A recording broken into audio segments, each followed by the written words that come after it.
বিয়ে পাগল চুন্নি বেগমের কাণ্ডটা দেখেন অবাক হয়ে যাবেন। আপু, তোমরা না আমার জন্য একটা ছেলে দেখতেছিলা, ছেলের কি খবর?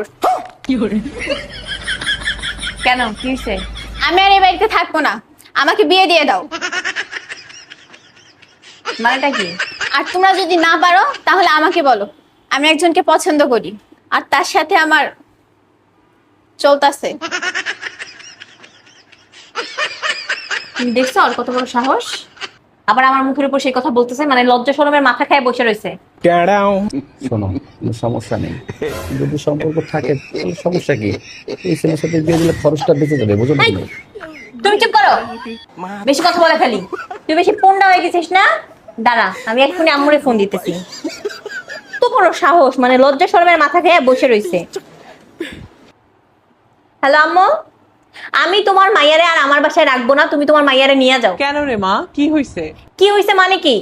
তোমার মাইয়া কোন ছেলের সাথে জানি প্রেম করে সেটা আবার আসে আমার কাছে বলতেছে। তোমার মাইয়া তো লজ্জা শরমের মাথা খেয়ে গেছে। তোমার মাইয়ারে এই বাসায় রাখলে আমার মান সম্মান আর কিছু থাকতেছে না, তুমি এটা নিয়ে যাও। তোর বোন তো তোর মতোই হইছে, যে এই ছেলের সাথে প্রেম করে ওই ছেলের সাথে বিয়ে দিয়ে আপদ বিদায় কর, আমার বাড়িতে পাঠাইস না। কি? তুমিও এই কথা বলতেছো? মানে আমার না তোমার ফোন দেওয়াটাই অন্যায় হয়েছে। হয়েছে, আম্মু তো তোমাকে বললোই, এখন কবে বিয়ে দিবা আমাকে জানায়ও। তুমি দেখছো সাহসটা, দেখছো?